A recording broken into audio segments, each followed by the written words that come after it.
Bismillahirrahmanirrahim. Assalamu alaikum. This is your chemistry teacher Masood Shah and welcome to our online classes. Student chapter number 8 alkyl halide पर बात कर रहे थे last classes के अंदर। इसी चैप्टर को आगे फर्दर कंटिन्यू करेंगे और आज हम डिस्कस करेंगे न्यूक्लियोफाइल्स क्या होते हैं। स्टूडेंट आपको थोड़ा सा मैं लास्ट क्लास के बारे में बताना चाहूँ कि लास्ट क्लास में हमने अल्काइल हैलाइड के बारे में पढ़ा कि अल्काइल हैलाइड्स क्या होते हैं। इसके बाद हमने ये बात पढ़ी कि अल्काइल हैलाइड्स की कितनी टाइप्स होती हैं। हमें पता चला अल्काइल हैलाइड की 3 टाइप्स होती हैं, primary alkyl halide, secondary alkyl halide and tertiary alkyl halide. और उसके बाद हमने पढ़ी प्रिपरेशंस ऑफ अल्काइल हैलाइड कि अल्काइल हैलाइड को किन तरीकों से तैयार किया जाता है एंड फाइनली हमने लास्ट क्लास के अंदर physical properties of alkyl halide देखते हैं। आज हम जिस टर्म में बात करने के लिए जा रहे हैं विच इज न्यूक्लियोफाइल। न्यूक्लियोफाइल क्या होता है? A region which can donate an electron pair in a reaction is called a nucleophile। यानी सर वो रिएजेंट जो कि इलेक्ट्रॉन पेयर डोनेट करने की सलाहियत रखता है, इलेक्ट्रॉन पेयर डोनेट करने की एबिलिटी रखता है किसी भी केमिकल रिएक्शन के दौरान, उसको हम बोलते हैं इलेक्ट्रोफाइल। क्या कहते हैं? इलेक्ट्रोफाइल। उसे हम बोलते हैं न्यूक्लियोफाइल। न्यूक्लियोफाइल वो केमिकल कंपाउंड जो कि इलेक्ट्रॉन पेयर डोनेट करने की एबिलिटी रखता है। न्यूक्लियोफाइल को न्यूक्लियस लविंग भी कहा जाता है क्योंकि न्यूक्लियस पर पॉजिटिव चार्ज होता है। न्यूक्लियस लविंग भी कहा जाता है, न्यूक्लियस से बहुत प्यार होता है क्योंकि न्यूक्लियस पर पॉजिटिव चार्ज होता है और न्यूक्लियोफाइल नेगेटिव होता है। तो अपोजिट चार्ज पार्टिकल हमेशा एक दूसरे को अट्रैक्ट करते हैं। यहाँ पर भी जो न्यूक्लियोफाइल होता है इसको न्यूक्लियस लविंग बोलते हैं, यानी जहां भी ये देखता है कि कहीं भी पॉजिटिव चार्ज है वहीं पर फौरी तौर पर क्या कर देता है? अटैक कर देता है। न्यूक्लियोफाइल आर इलेक्ट्रॉन रिच, ये इलेक्ट्रॉन रिच होते हैं, ठीक है, इसलिए तो न्यूक्लियस से लविंग होते हैं, न्यूक्लियस से प्यार करते हैं। न्यूक्लियोफाइल आर नेगेटिव आयंस, ये नेगेटिव आयन भी हो सकते हैं, और न्यूट्रल मॉलिक्यूल भी हो सकते हैं विद फ्री इलेक्ट्रॉन पेयर्स, जिनके पास फ्री क्या होंगे? इलेक्ट्रॉन पेयर होंगे। एंड फाइनली हम देखेंगे कि न्यूक्लियोफाइल को हम रिप्रेजेंट करते हैं NU से। किसे रिप्रेजेंट करते हैं? NU, यानी न्यूक्लियोफाइल का सिंबल है, इसके ऊपर नेगेटिव चार्ज हो सकता है और 2 छोटे-छोटे इलेक्ट्रॉन भी भरे हुए हो सकते हैं, यानी इलेक्ट्रॉन का पेयर भी हो सकता है।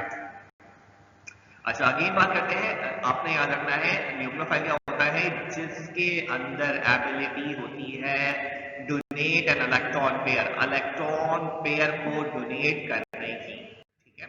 नाउ नेक्स्ट है एग्जांपल ऑफ न्यूक्लियोफाइल पे बात करते हैं। नेगेटिव आयन भी हो सकते हैं जैसे कि chloro, bromo, chloride, bromide, iodide, cyanide, OH, hydroxo और RCH2 नेगेटिव, ये भी आपके पास जो है वो एग्जांपल है किस चीज की? न्यूक्लियोफाइल के। इसी तरीके से न्यूट्रल मॉलिक्यूल जैसे NH3 हो गया, RNH2, H2O, ROH, these all are the examples of nucleophile.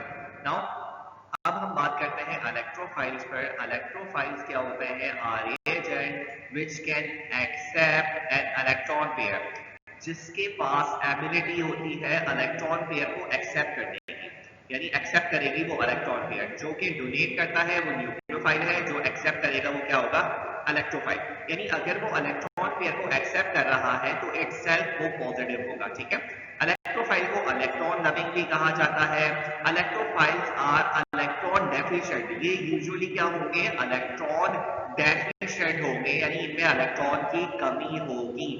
Electrophile are positive ion भी हो सकते हैं ये, और न्यूट्रल मॉलिक्यूल भी हो सकते हैं विद इलेक्ट्रॉन डेफिशिएंट सेंटर, यानी या तो ये पॉजिटिव आयन होंगे या फिर ये न्यूट्रल मॉलिक्यूल होंगे और जिसमें इलेक्ट्रॉन की क्या होगी? डेफिशिएंसी होगी। तो सर हमने 2 टर्म्स पढ़ी, एक पढ़ी न्यूक्लियोफाइल जो कि न्यूक्लियस लविंग होगा, एक पढ़ी इलेक्ट्रोफाइल जो कि इलेक्ट्रॉन लविंग होगा। न्यूक्लियोफाइल के पास एबिलिटी होगी इलेक्ट्रॉन पेयर को डोनेट करने की, इलेक्ट्रोफाइल के पास एबिलिटी होगी इलेक्ट्रॉन पेयर को एक्सेप्ट करने की। इसकी रिप्रेजेंटेशन होती है E पॉजिटिव, इलेक्ट्रोफाइल पर पॉजिटिव चार्ज होता है। न्यूट्रल मॉलिक्यूल एक एग्जांपल है, जैसे neutral molecule such as Al, Cl3, VF3 etcetera, these all are the examples of electrophile. Positive ions भी होते हैं जैसे कि H positive, Cl positive, Br positive, I positive, NO2 positive, Cr3 positive, ठीक है। ये भी आपके पास तमाम के तमाम जो है वो क्या है? आपके पास इलेक्ट्रोफाइल। क्या है आपके पास? इलेक्ट्रोफाइल। Okay fine. नाउ अब हम जो बात करेंगे इस टॉपिक पर वो है आपके पास chemical properties of alkyl halide. जी हाँ, तो स्टूडेंट अब तक हमने इलेक्ट्रोफाइल और न्यूक्लियोफाइल के बारे में तो पढ़ लिया अब तक, और हमने प्रिपरेशन ऑफ अल्काइल हैलाइड के बारे में और फिजिकल प्रॉपर्टीज के बारे में पढ़ लिया। अल्काइल हैलाइड्स क्या होता है ये भी हमें बहुत अच्छी तरह पता है। तो अब हम चलते हैं केमिकल प्रॉपर्टीज की तरफ। So alkyl halide are highly reactive compound and show a variety of reaction. Alkyl halide जो होते हैं वो क्या होते हैं, हाईली रिएक्टिव कंपाउंड होते हैं और हाईली रिएक्टिव होने की वजह से ये बहुत तरह के केमिकल रिएक्शन देते हैं।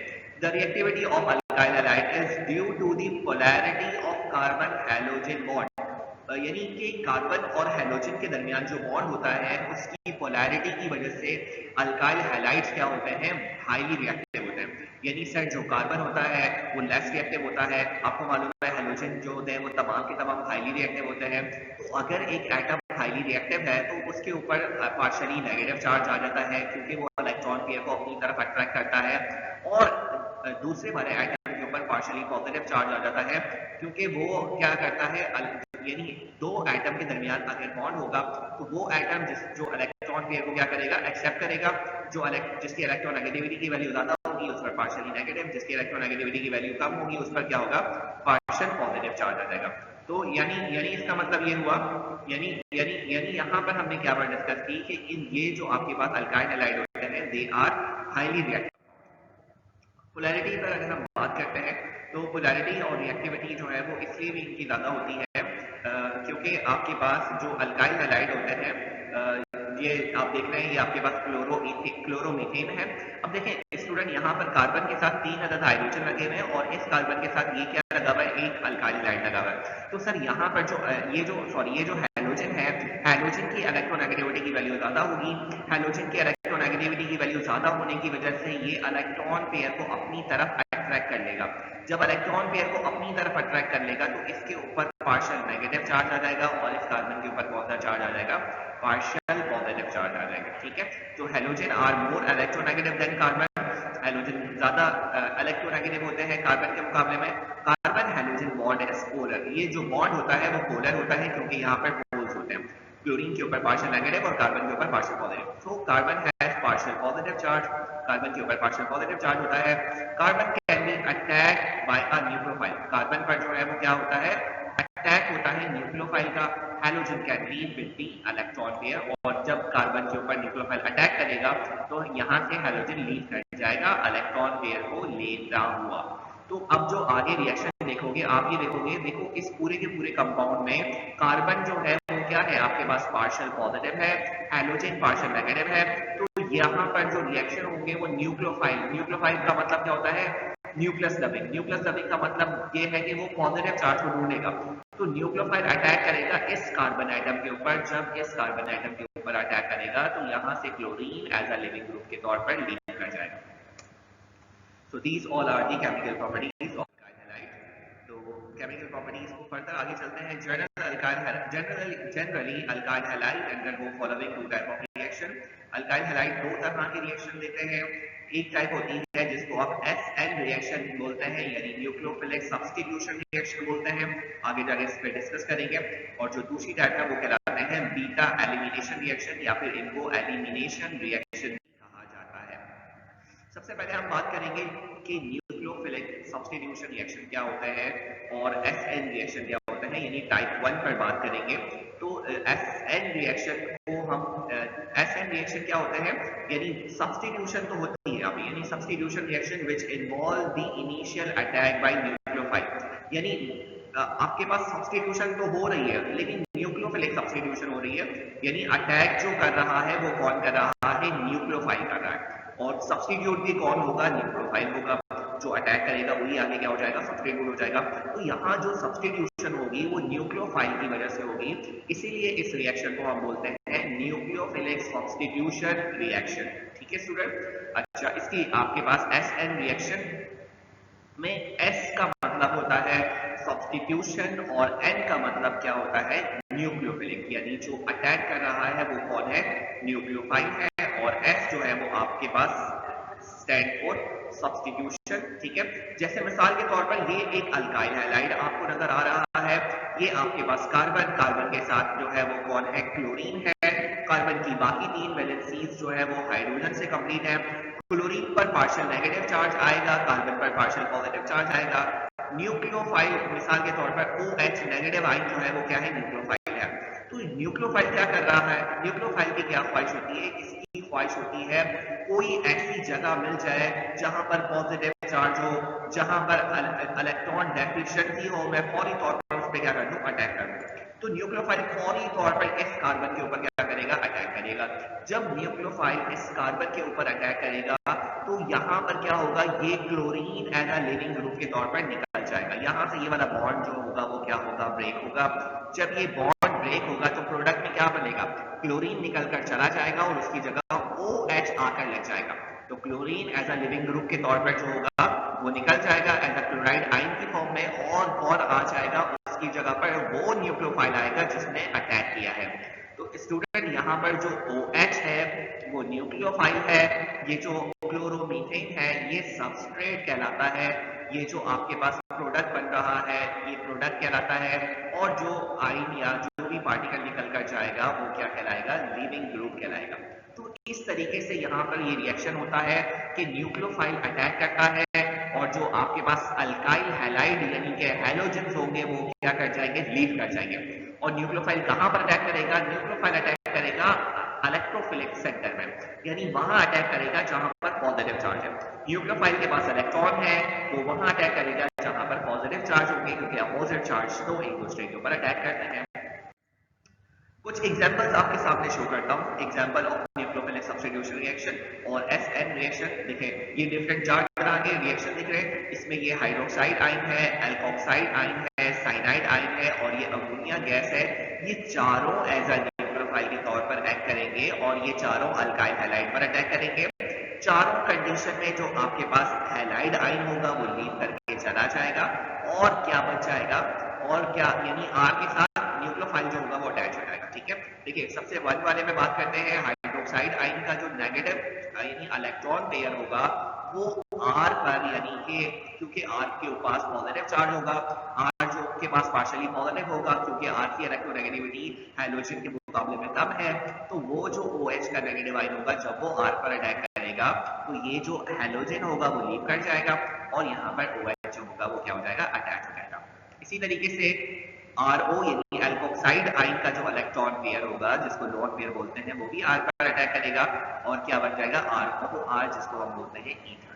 इसी तरीके से साइनाइड का जो नाइट्रोजन के बाद जो इलेक्ट्रॉन पेयर है जब वो R पर अटैक करेगा तो RCN बन जाएगा जिसको नाइट्राइल बोलते हैं और hydrogen as a leaving group के तौर पर लीव कर जाएगा।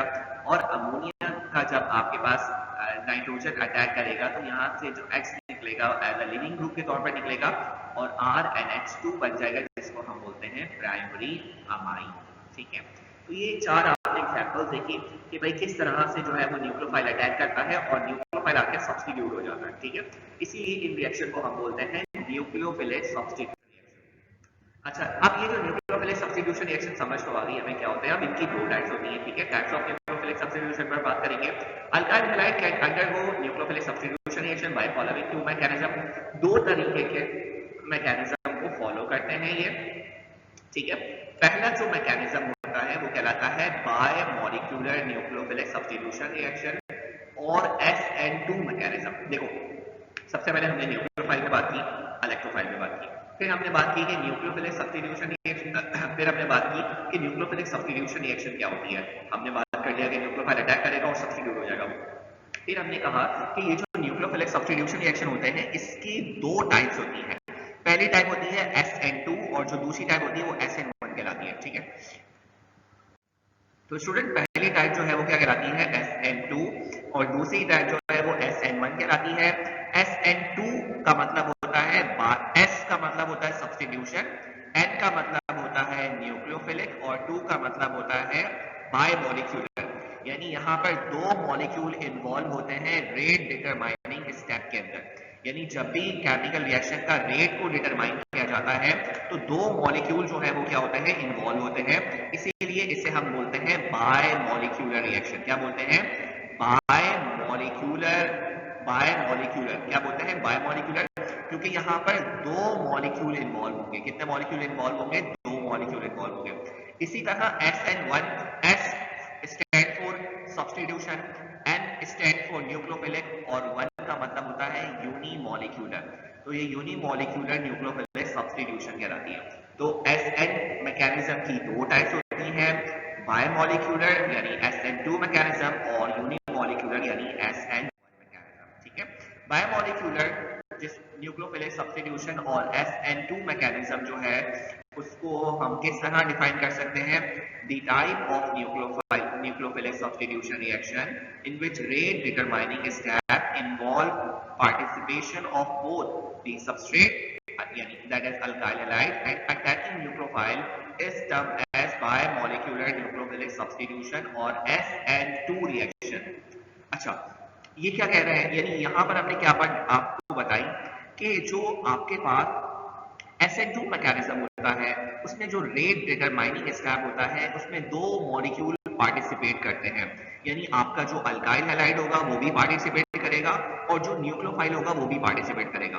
अच्छा, अब ये रेट डिटरमाइनिंग स्टेप क्या होता है ये भी मैं बता देता हूँ आपको। देखो, रेट डिटरमाइनिंग स्टेप यानी जब भी कोई केमिकल रिएक्शन होता है तो कुछ स्टेप उसमें स्लो होते हैं, कुछ स्टेप उसमें फास्ट होते हैं। यूजुअली बॉन्ड का जो ब्रेक होना होता है वो स्लो होता है और बॉन्ड का बनना फास्ट होता है। यानी जब बॉन्ड ब्रेक होता है यानी जो दो अपोजिट चार्ज पार्टिकल का ब्रेक होना जो होता है वो क्या होता है? स्लो होता है और बॉन्ड का बनना जो होता है वो क्या होता है? फास्ट होता है। ठीक है, तो जब आपके पास बॉन्ड ब्रेक होगा वो स्लो स्टेप होगा, बॉन्ड बनेगा फास्ट स्टेप होगा। तो जो स्लो स्टेप होता है उससे आप उस केमिकल रिएक्शन का रेट मालूम करते हैं। रेट का मतलब यह है कि स्पीड मालूम करते हैं, रफ्तार मालूम करते हैं कि वो जो रिएक्शन है वो कितने टाइम पीरियड में होगा। रेट को डिफाइन कर आप फर्स्ट ईयर पढ़कर आ चुके हैं। रेट को हम डिफाइन करते हैं change in concentration with respect to time, यानी जो आपके पास कंसंट्रेशन जो रिएक्टेंट की प्रोडक्ट में कन्वर्ट होगी विद रिस्पेक्ट टू टाइम उसको हम बोलते हैं रेट ऑफ रिएक्शन। अब रेट ऑफ रिएक्शन जो है वो कभी भी फास्ट स्टेप से नहीं फाइंड किया जाता, हमेशा स्लो स्टेप जो होता है उससे आप रेट ऑफ रिएक्शन क्या करते हो? फाइंड करते हो। तो यहाँ पर भी कुछ ऐसा ही होगा कि जो स्लो स्टेप होगा उसमें जितने भी मॉलिक्यूल पार्टिसिपेट कर रहे होते हैं यानी उसमें जितने भी मॉलिक्यूल आ रहे होते हैं एज अ रिएक्टेंट के तौर पर वो आपके पास रेट डिटरमाइनिंग स्टेप कहलाता है। और वो जो है वो आपके पास अगर रेट डिटरमाइनिंग स्टेप में आ रहे हैं दो मॉलिक्यूल तो वो बायोमॉलिक्यूलर कहलाएगा, एक मॉलिक्यूल आ रहा होगा तो वो क्या कहलाएगा? यूनिमॉलिक्यूलर कहलाएगा। ठीक है, इसको हम यूं भी डिफाइन कर सकते हैं the type of nucleophilic substitution reaction in which rate of reaction depend upon the concentration of both the substrate that is alkyl halide and attacking nucleophile is termed as bimolecular nucleophilic substitution or SN2 reaction। यानी वही बात है कि rate determining step के अंदर दोनों rate determining step में जो कंसंट्रेशन होगी वो दोनों की होगी, यानी न्यूक्लियोफाइल की भी होगी और सबस्ट्रेट की भी होगी जो कि अल्काइल हैलाइड होगा। एग्जाम्पल देखते हैं। Primary alkyl halide such as ethyl bromide undergo nucleophilic substitution reaction by SN2 mechanism. जैसे कि आप देख रहे हैं ये प्राइमरी अल्काइल हैलाइड है। सर ये क्यों प्राइमरी अल्काइल हैलाइड है? क्योंकि हैलोजन जिस कार्बन से अटैच है वो डायरेक्टली ये कार्बन से अटैच है, तो ये प्राइमरी अल्काइल हैलाइड होगा। अब आपको मालूम है अगर ये अल्काइल हैलाइड है तो हैलोजन की इलेक्ट्रोनेगेटिविटी की वैल्यू ज्यादा होती है और आपके पास जो कार्बन की इलेक्ट्रोनेगेटिविटी की वैल्यू कम होती है। तो ये आप देख रहे हैं कि हैलोजन पर कौन सा चार्ज आ रहा है? पार्शियल नेगेटिव चार्ज आ रहा है और कार्बन पर कौन सा चार्ज आ रहा है? ये पार्शियल पॉजिटिव चार्ज आ रहा है। अब क्या होगा? अब इस अल्काइल हैलाइड पर न्यूक्लियोफाइल अटैक करेगा। देखिए ये न्यूक्लियोफाइल ने आके अटैक किया। न्यूक्लियोफाइल कौन है? जिसके पास इलेक्ट्रॉन जिसके पास इलेक्ट्रॉन रिच है, इलेक्ट्रॉन की क्वांटिटी है। जब ये न्यूक्लियोफाइल अटैक करेगा कार्बन के ऊपर, अच्छा वो कार्बन पर ही अटैक करेगा क्योंकि उसको तो पॉजिटिव एरिया चाहिए ना अटैक करने के लिए। जब वो कार्बन पर अटैक करेगा तो हैलोजन जो होगा वो यानी जो ब्रोमाइड होगा यानी ब्रोमीन जो होगा वो लीव कर जाएगा, इलेक्ट्रॉन पेयर लेता हुआ चला जाएगा और ये जो OH होगा ये उसकी जगह को रिप्लेस कर देगा। देखिए ये आपके पास हैलोजन जो है वो इलेक्ट्रॉन पेयर को लेके लिविंग ग्रुप के तौर पर निकल गया और ये आगे आपके पास जो है वो क्या बन गया? अल्काइल हैलाइड से अल्कोहल बन गया और OH ने उसकी जगह ले ली। अच्छा, अब ये जो रिएक्शन हो रहा है इसमें रिएक्टेंट के कितने मॉलिक्यूल है? दो मॉलिक्यूल, यानी रिएक्टेंट के दो मॉलिक्यूल है, एक न्यूक्लियोफाइल है और एक अल्काइल हैलाइड है। तो अब अगर इसका रेट मालूम किया जाएगा, this is one step mechanism, एक स्टेप में होता है जब the attack of the nucleophile and the ejection of the halide ion take place simultaneously। यानी एक ही स्टेप के अंदर न्यूक्लियोफाइल अटैक भी करता है और न्यूक्लियोफाइल का अटैक और हैलाइड आयन का लीव करना एक ही स्टेप में होता है। जब न्यूक्लियोफाइल कार्बन एटम पर अटैक करेगा, यानी ये देखिए ये न्यूक्लियोफाइल ने कार्बन एटम पर अटैक किया, तो यहाँ से जो हैलोजन होगा वो लीव करके चला जाएगा। एक तरीके की ट्रांजिशन स्टेट बनती है, यानी ये हाइपोथेटिकल स्टेट होती है। इसमें हम जस्ट ये दिखा रहे हैं कि न्यूक्लियोफाइल का कार्बन के साथ नया बॉन्ड बन रहा है और कार्बन और हाइड्रोजन का बॉन्ड ब्रेक हो रहा है। सर ये 3 हाइड्रोजन तो पहले से इस कार्बन के साथ जो है वो 3 हाइड्रोजन यानी मौजूद है, यानी R की जगह पर अगर H लगा दिया जाए, अगर ये H होता तो 3 हाइड्रोजन, यानी यहाँ पर हम R भी लगा सकते हैं। आप इसको यहाँ पे यहीं पर ही हम इसको करेक्ट कर लेते हैं। फॉर एग्जाम्पल ये R नहीं है, H नहीं है, बल्कि ये क्या है आपके पास R है। ठीक है, ठीक है स्टूडेंट, तो ये आपके पास क्या हुआ, न्यूक्लियोफाइल अटैक किया। जब अटैक करेगा तो एक ट्रांजिशन स्टेट बनेगी, आपने मैकेनिज्म में ये स्टेट दिखानी है। ये स्लो स्टेप होगा, फिर क्या होगा, न्यूक्लियोफाइल अटैच हो जाएगा और हैलोजन लीव करके चला जाएगा। ये स्लो स्टेप है, क्योंकि बॉन्ड यहाँ पर टूट रहा है तो स्लो स्टेप होगा।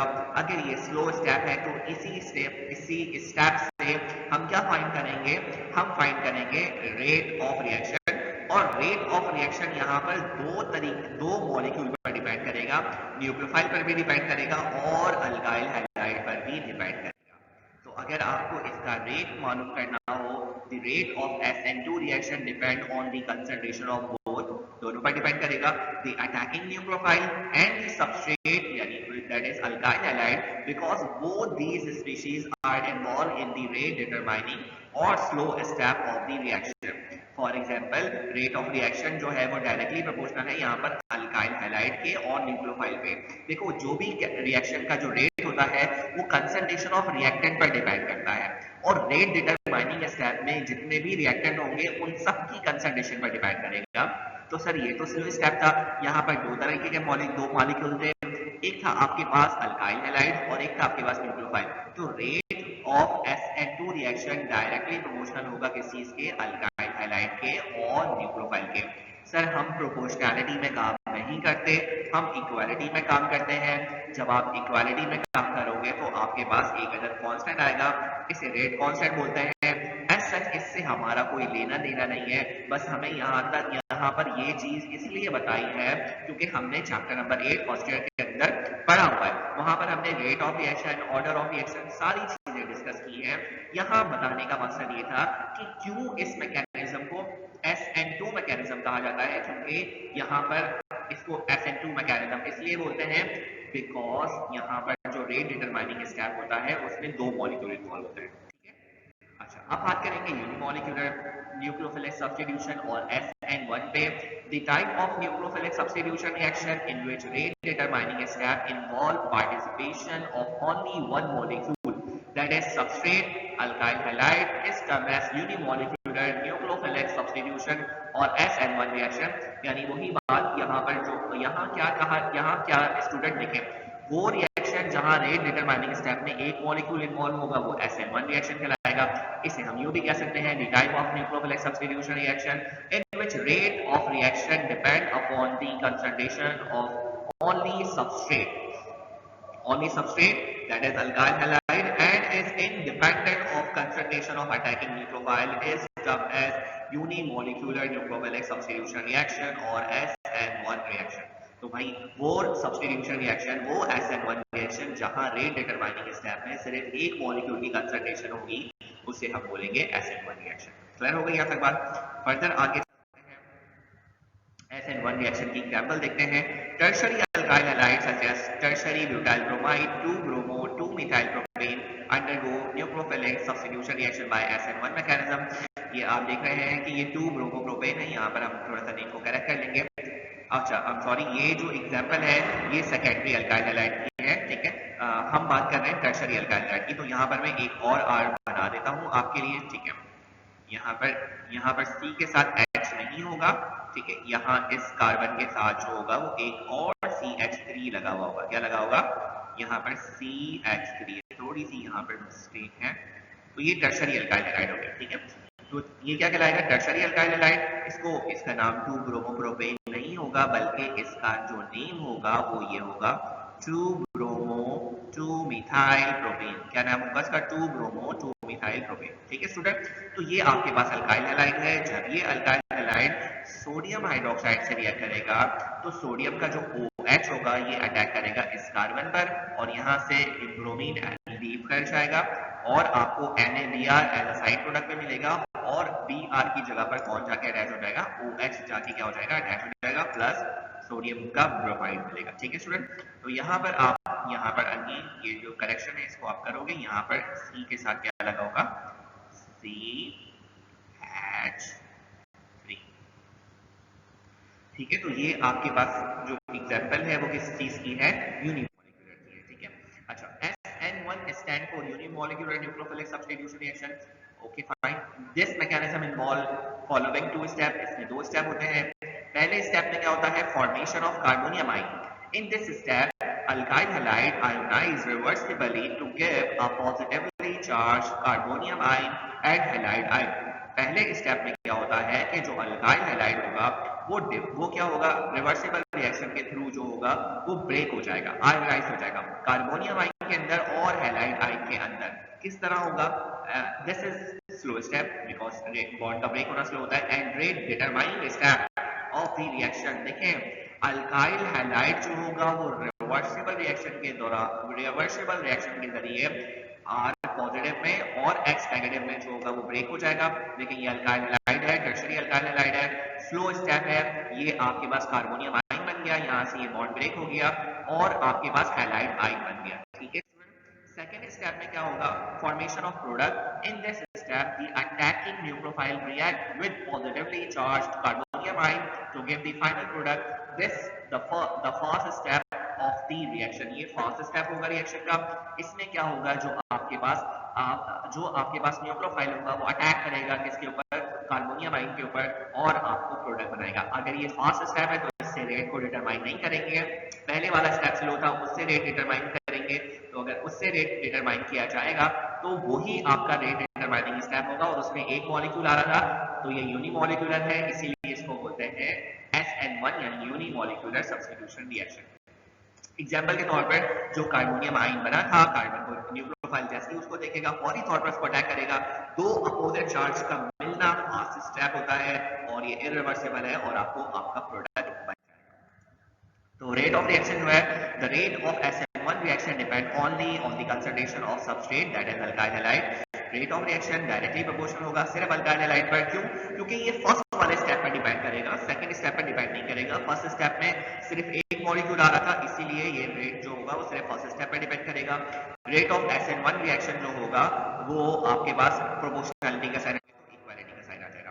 अगर आपको डिफरेंस दे दिया जाए कि भाई SN1 और SN2 के दरमियान क्या डिफरेंस होता है, द मैकेनिज्म ऑफ SN1 पे अगर बात की जाए तो SN1 का मैकेनिज्म जो होता है वो 2 स्टेप में होता है जबकि SN2 का 1 स्टेप में होता है।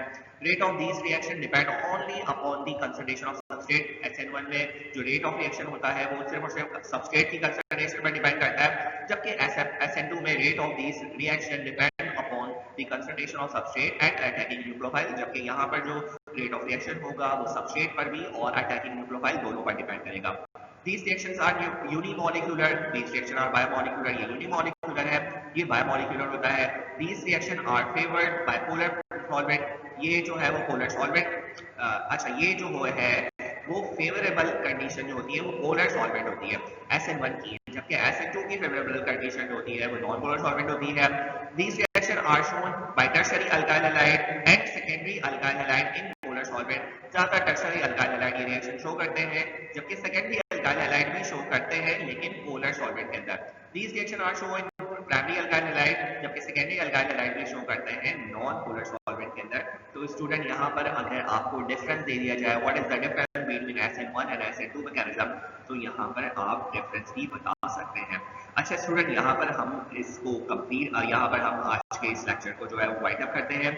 आज की क्लास में हमने क्या क्या डिस्कस किया जरा उसको रिकॉल करते हैं। सबसे पहले हमने आपको बताया न्यूक्लियोफाइल क्या होता है। न्यूक्लियोफाइल जो है वो न्यूक्लियस लविंग होता है, इलेक्ट्रॉन रिच होता है, इलेक्ट्रॉन पेयर को डोनेट करने की एबिलिटी होती है, जबकि इलेक्ट्रोफाइल जो है वो इलेक्ट्रॉन डेफिशिएंट होता है, इलेक्ट्रॉन पेयर को एक्सेप्ट करने की क्या बात इसके पास एबिलिटी होती है। ज्यादातर पॉजिटिव आयन और neutral molecule with deficient electron deficient centre वाले जो होते हैं वो इलेक्ट्रोफाइल होते हैं, जबकि नेगेटिव आयन और neutral molecule having lone pair of electron और इलेक्ट्रॉन रिच सेंटर वाले जो होते हैं वो आपके पास क्या होते हैं, न्यूक्लियोफाइल होते हैं। फिर हमने बात की हमने बात की न्यूक्लियोफिलिक सब्स्टिट्यूशन रिएक्शन क्या होते हैं, अल्काइल हैलाइड की रिएक्टिविटी पर बात की कि अल्काइल हैलाइड जो है वो हाईली रिएक्टिव होते हैं, क्योंकि आर और हाइड्रोजन के दरमियान जो है वो आपके पास जो आर होता है और हाइड्रोजन के दरमियान इलेक्ट्रोनेगेटिविटी के डिफरेंस की वजह से अल्काइल हैलाइड जो है वो क्या होते हैं, हाईली रिएक्टिव होते हैं। फिर हमने बात की कि एसएन का मतलब होता है nucleophilic substitution reaction, nucleophile attack करता है और हाइड्रोजन निकल जाता है और न्यूक्लियोफाइल सब्स्टिट्यूट हो जाता है। उसकी डिफरेंट हमने आपको एग्जांपल्स दिखाई और फिर हमने जो है वो आपको पास एसएन मैकेनिज्म की जो है वो टाइप्स को डिस्कस किया। SN1 भी होता है, SN2 भी होता है, SN1 दो स्टेप में, SN2 एक स्टेप में होता है। SN2 का मतलब बायोमोलिक्यूलर, SN1 का मतलब यूनिमोलिक्यूलर, और इन तमाम की तमाम चीजों को डिस्कस करते हुए हमने आपसे जो है वो डिफरेंस बिटवीन SN1 और SN2 का वो भी डिस्कस किया। तो स्टूडेंट यहाँ पर हमारा ये जो है वो ये वाला लेक्चर कंप्लीट होता है। अपना बहुत सारा ख्याल रखिएगा। अल्लाह हाफिज।